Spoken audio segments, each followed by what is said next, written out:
So you finally decided to jump in and start a YouTube channel. So you're probably wondering, okay, now what's next? What are the things that I need to know in order to have a YouTube channel that's actually going to grow and actually going to make an impact for my brand?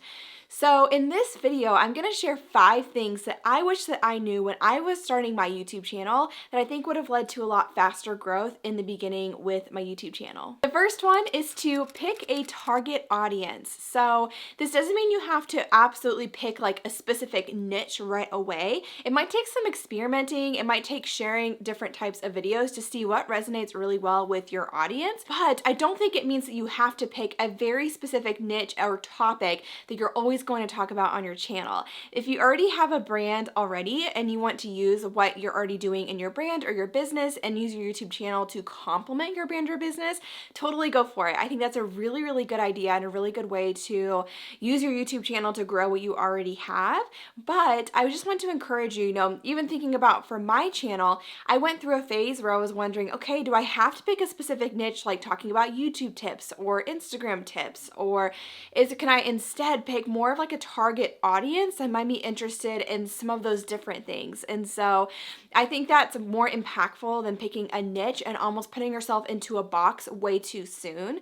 If you pick a target audience, you're probably going to have a lot more impact with your channel. You're going to figure out what you're good at teaching. You're going to figure out what you're good at creating videos on, no matter what kind of niche or what kind of topics you decide to cover on your channel. The second thing that I wish I knew when I started my YouTube channel is audio matters more than video quality, okay? So the quality of your videos, yes, it does matter. And as you continue on your YouTube journey, you definitely want to invest more into your YouTube equipment and make sure that you have quality videos. But I want you to care a lot more about audio versus video. Even think about for yourself when you are watching YouTube videos, you're watching, listening to things. What's the first thing that is probably going to make you stop watching the video? If you're anything like me, it's the audio. If the audio is bad, if it's scratchy, if it's echoey, if it's just really, really poor quality, I'm way more likely to tap out of that YouTube video and to go somewhere else than if the video quality maybe is lacking a little bit, but the audio quality is really, really solid. So I have a couple recommendations when it comes to this,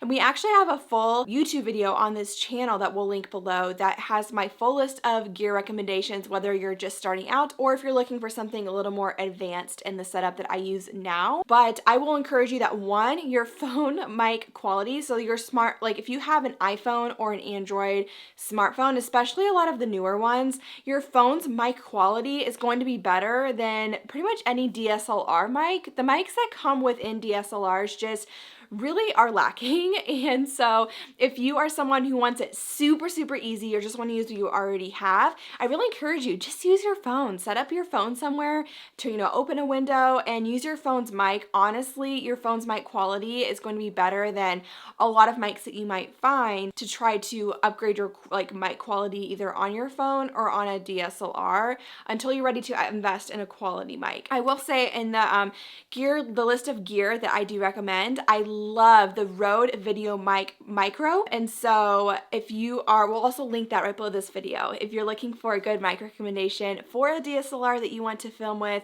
that is the one that I recommend because literally you just plug it in and go, and there's not a lot of settings to mess with or anything crazy like that. Going along with this, a bonus tip right here is to make sure you just sit as close to your mic as possible. This is a big mistake I see a lot of new YouTubers making in sitting too far away from their camera. So like for me, I'm using a pretty wide lens on my camera right now because I want to be able to sit as close as possible without having to use like a boom mic or something like that, which is essentially just a long stand that would allow the mic to be like super, super close to me so the audio is really good. The closer you are to your mic, the better quality your mic audio for your video is going to be. So you want to make sure you're sitting as close as possible, which means using a wider lens, okay? So if you're using a smartphone, that should generally be a pretty good distance away from your phone. Like you shouldn't be sitting too far away, and you don't want to, have your camera set back so far away where you're super, super small on the screen. One, people can't see you very well, and two, it's going to diminish the quality of your audio, which is what matters even more than video quality. The third thing that is super important when it comes to starting a YouTube channel channel is to incorporate your own products and offerings into your videos. So this is something I wish I'd done more of sooner, or at least thought through sooner. Like in the beginning when I was starting my YouTube channel, what was my end goal with that? And if it is to, simply be a YouTuber, be a content creator, to have sponsorships and affiliate links and things like that, I would start incorporating those things as soon as you can, whether it's just incorporating your favorite products and talking about them with affiliate links and getting people to think of you as that kind of person, that go-to person that they can look to for those things.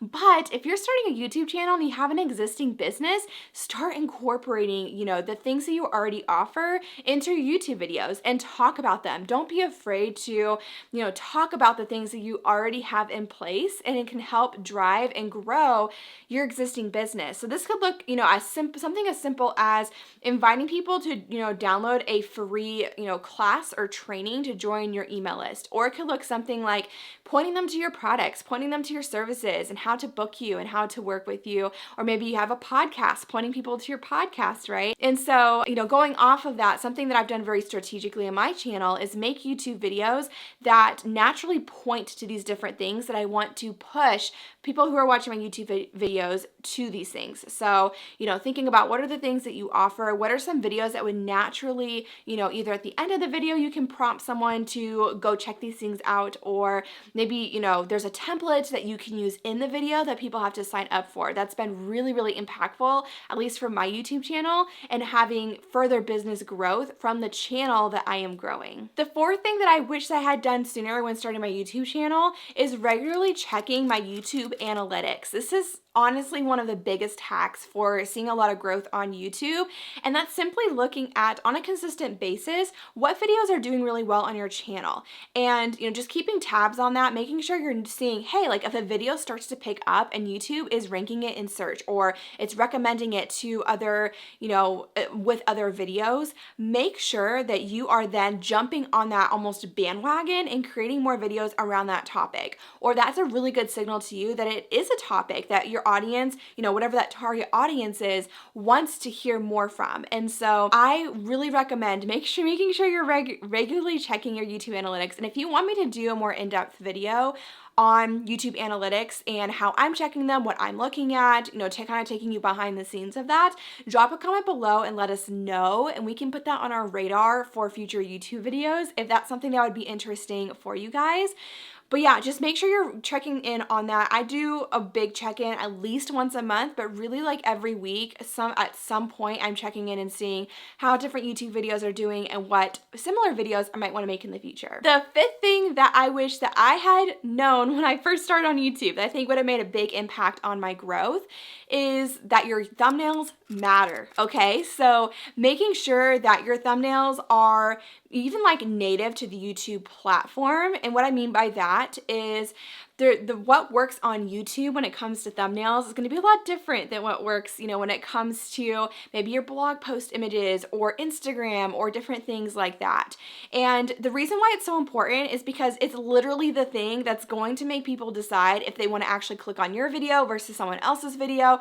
Like even think about, if they're looking at 10 different videos that come up when they search something on YouTube, what's going to make your thumbnail stand out from the other thumbnails? What can be even helpful is doing some of those searches and seeing what's already out there, what are other people doing for thumbnails, and then make yours different from them, okay? And so I also want to point out here that in general, using brighter colors, using more like big icons, having more of an up close face of yourself in your thumbnails, either smiling, making eye contact with the camera, those types of things generally do really well for thumbnails and matter a lot more than having your thumbnails be perfectly branded or cohesive, or, not that you can't have some cohesiveness to your thumbnails. I certainly do, and I have certain things I like to include in my thumbnails, but you definitely do not need to make your thumbnails like perfectly branded or anything like that. And I think a lot of times making them too branded and perfect is going to allow them to just blend in with all of the other thumbnails that are going to show up on YouTube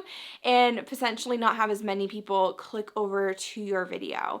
And so an easy way to get your thumbnails, just a bonus tip right here, is to simply, like when you're done filming a YouTube video, stop filming and then start filming again and just film yourself like posing in different ways for that thumbnail.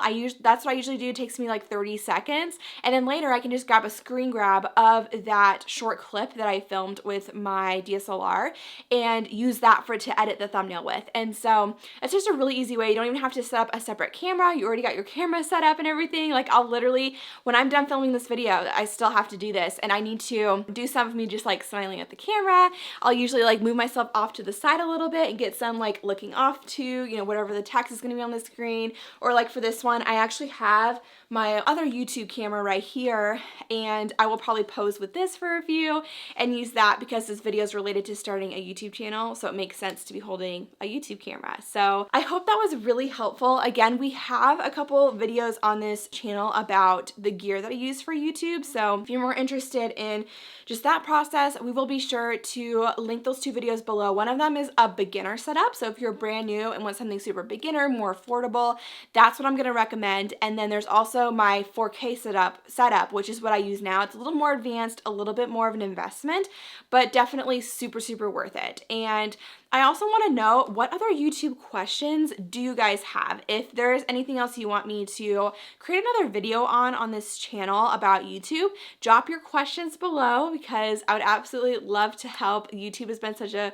big part of my brand and the way it's been able to grow, and I would love to help you guys do that too. So thank you guys so much for tuning in. As always, hit like on this video and subscribe to my channel because those two things really help this video to get pushed out to more people and for more people to see it, which is just super awesome. And we share new videos every Tuesday at 12 p.m. Eastern Standard Time. So you'll also be up to date on every single new video, and I will see you guys in the next video next week. Bye guys.